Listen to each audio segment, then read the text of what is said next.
पहलगाम आतंकवादी हमले के बाद एक्शन में सुरक्षा बल। पुलवामा में लश्कर के आतंकवादी हारिस अहमद का घर गिराया गया।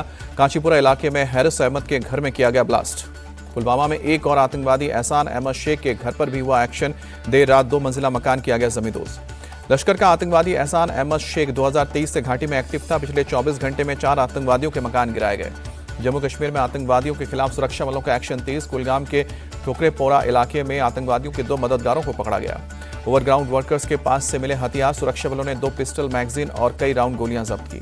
जम्मू कश्मीर की गांदरबल पुलिस ने एक संदिग्ध को गिरफ्तार किया। एक महिला ने धर्म पूछने का लगाया था आरोप। जम्मू कश्मीर के कई जिलों में पुलिस और सीआरपीएफ का door to door search operation. आतंकियों की मदद कर रहे ग्राउंड वर्कर्स की हो रही है पहचान। सेना ने जम्मू में सभी अस्पतालों को अलर्ट पर रहने का निर्देश दिया। कर्मचारियों को अनावश्यक छुट्टियां नहीं लेने की दी गई है सलाह। पहलगाम आतंकी हमले में केंद्रीय मंत्री पीयूष गोयल का बड़ा बयान। जैसे नक्सलवाद को किया खत्म, वैसे ही आतंकवाद को भी कुचलेंगे। ज्योतिरादित्य सिंधिया ने कहा कि मासूम लोगों की जो निर्मम हत्या की गई है उसका जवाब भारत देगा।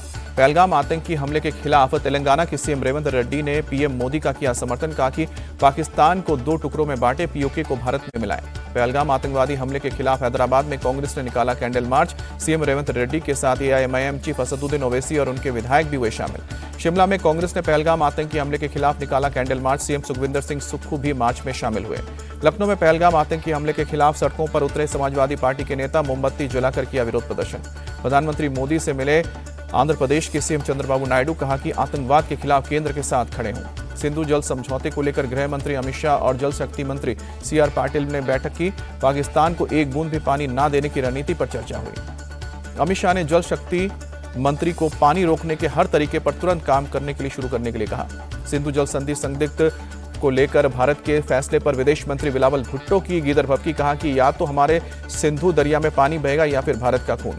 बिलावल भुट्टो ने सिंधु को पाकिस्तानी दरिया और पाकिस्तान को सिंधु का राजदूत बताया। पाकिस्तान का पहलगाम अटैक से किनारा। संसद में प्रस्ताव पास। डिप्टी पीएम इशाक डार ने भारत पर झूठे आरोप लगाने की बात कही। पाकिस्तान के लीडर ऑफ अपोजिशन शिबल फराज ने अपनी ही सरकार और सेना प्रमुख को दिखाया आईना। कहा कि भारत में डेमोक्रेसी है, वहां इलेक्शन में छेड़छाड़ नहीं होती। भारत की सख्ती से दहशत में पाकिस्तान। आईएसआई ने आतंकी संगठनों को पब्लिक मीटिंग से रोका। पहलगाम हमलों को लेकर पूरी दुनिया भारत के साथ। ब्रिटेन के प्रधानमंत्री कियर स्टारमर ने पीएम मोदी से फोन पर बात की। डोनाल्ड ट्रंप ने पहलगाम आतंकवादी हमले की निंदा की। कहा कि भारत पाकिस्तान के बीच हमेशा तनाव रहा है। पहलगाम में आतंकवादी हमले के खिलाफ पूरी दुनिया में दिख रहा है विरोध। लंदन में पाकिस्तानी दूतावास के सामने सैकड़ों लोगों ने प्रदर्शन किया। भारत समर्थक प्रदर्शनकारियों के हाथों में आई एम हिंदू के पोस्टर और तिरंगा लेकर विरोध जताते दिखे। पाकिस्तान के क्वेटा में आईडी ब्लास्ट में 10 पाकिस्तानी सैनिक मारे गए। बलूच लिबरेशन आर्मी ने ब्लास्ट की जिम्मेदारी ली।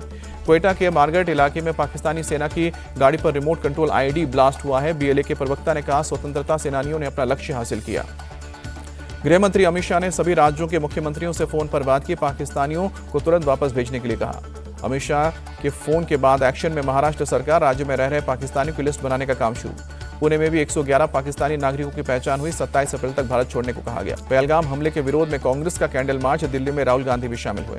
पहलगाम के विरोध में पटना में महागठबंधन का कैंडल मार्च। आरजेडी नेता तेजस्वी यादव शामिल हुए। शरद पवार बोले पाकिस्तान के खिलाफ मोदी सरकार जो भी फैसले लेगी हम उसके साथ। अहमदाबाद में पहलगाम हमले का विरोध। मुस्लिम समाज के लोगों ने वहां पर काली पट्टी बांधकर नमाज अदा की। लखनऊ में पाकिस्तान का झंडा जलाकर लोगों ने जताया विरोध। सरकार से आतंकियों पर एक्शन लेने की मांग। जामा मस्जिद के शाही इमाम का बड़ा बयान। बोले पाकिस्तान अपने दहशतगर्दों को भारत भेजता है। पाकिस्तान की वजह से भारत के मुसलमान बदनाम होते हैं। बाबा रामदेव बोले जिस तरह धर्म पूछकर लोगों को मारा उससे ज्यादा क्रूर कुछ नहीं हो सकता। 4 दिन की पुलिस रिमांड में एआईयूडीएफ के विधायक अमीनुल इस्लाम। पहलगाम हमले में पाकिस्तान का बचाव किया। सावरकर मानहानि मामले में राहुल गांधी को सुप्रीम कोर्ट की फटकार। समन पर रोक लगाते हुए कहा कि आप राजनेता हैं, स्वतंत्रता सेनानियों का मजाक न बनाएं।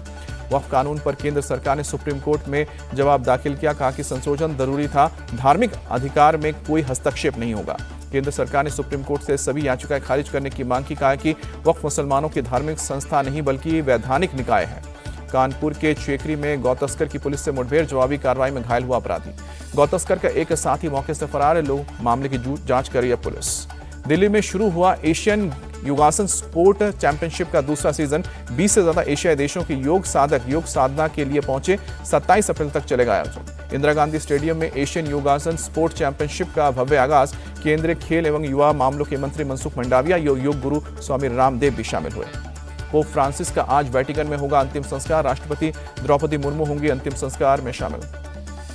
आईपीएल में आज कोलकाता नाइट राइडर्स और पंजाब किंग्स का मुकाबला ईडन गार्डन्स में खेला जाएगा। मैच हैदराबाद ने कल खेले गए मुकाबले में चेन्नई को 5 विकेट से हराकर दर्ज की तीसरी जीत। सीएसके की आईपीएल के 18वें सीजन में 7वीं हार।